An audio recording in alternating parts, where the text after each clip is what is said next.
In this video, we will take a closer look at some important parameters of the Sampo strategic counter. Let's start the review with a parameter called coefficient. In the second lesson, we already mentioned that when the coefficient changes, the number of bets displayed on the playing field also changes. If the coefficient value is equal to 1, a maximum of 2 bets will be opened, which have not appeared longer than the others. If you set the value to 10, then you will allow 11 bets to be placed. This is the maximum possible number of 6-line bets. In a real game, it would hardly make sense to open all 11 bets at the same time, especially since there are corresponding restrictions in many gambling establishments. The best option would be to set the coefficient value in the range from 1 to 3. By default, in testing mode, the coefficient is 3. This means that the maximum number of open bets will be no more than 4. It should be noted that if you change the coefficient value during the game, it will affect only those bets that opened on the current move, and those that will be opened in the future. And the bets that were opened earlier will remain unchanged. Also, the coefficient does not limit the bets that are opened when dividing a protracted bet. Another parameter limiting the opening of bets is the number of moves without winning. It does not allow you to open a bet if less moves have passed since its last trigger than set in this parameter. The higher the value we set, the longer we will have to wait for the opening of new bets.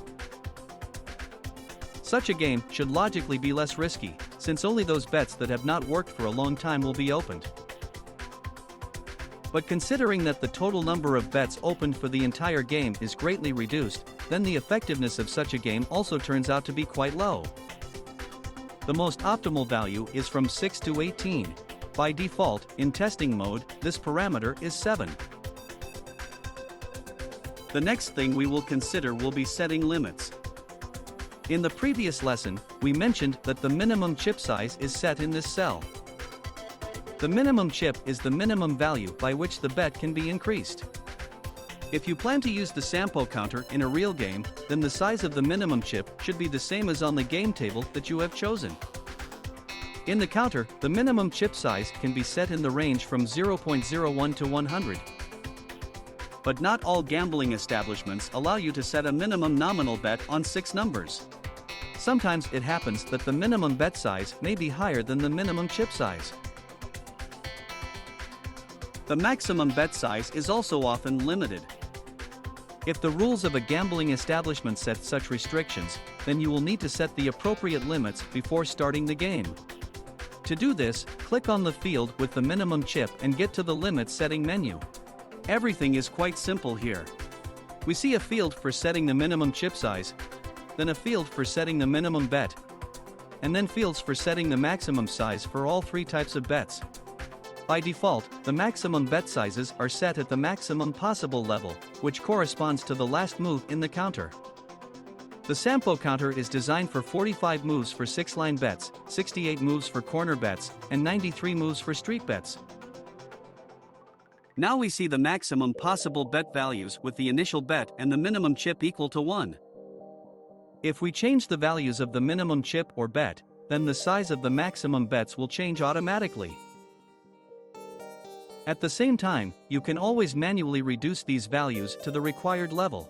But there is one feature that needs to be taken into account when setting limits. There are 3 memory blocks in the counter, in which the algorithm for dividing protracted bets is recorded. By default, the first memory block is activated, in which a certain algorithm is already pre-installed. This algorithm is designed for conditions under which the minimum bet and the minimum chip are equal to 1. Also, this algorithm will work for all options where the minimum bet and the minimum chip are equal to each other. If you change one of the parameters, for example, by making the minimum bet equal to 5, then you will be asked to activate another memory block, the settings of which are suitable for the selected limits, or an empty memory block. By default, the second and third memory blocks do not contain any information. And you can choose one of the empty blocks to then fill it with your own options for splitting bets. If you refuse to select a memory block, or if all memory blocks are already filled with data that is not suitable for the limits being set, then you will be prompted to go back to the Limit Settings menu.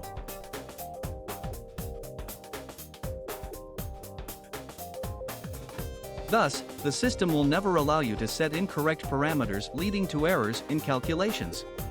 Therefore, you can safely experiment with any settings without worrying about the consequences. You can even change the bet splitting algorithm in the first memory block, and this new algorithm will be accepted by the system. But if you then want to return everything as it was, then you just need to click on the first memory block again, and all the settings in it will return to the factory settings. This applies only to the first memory block. In the second and third memory blocks, any changes will be saved until you yourself want to change or delete the data in them.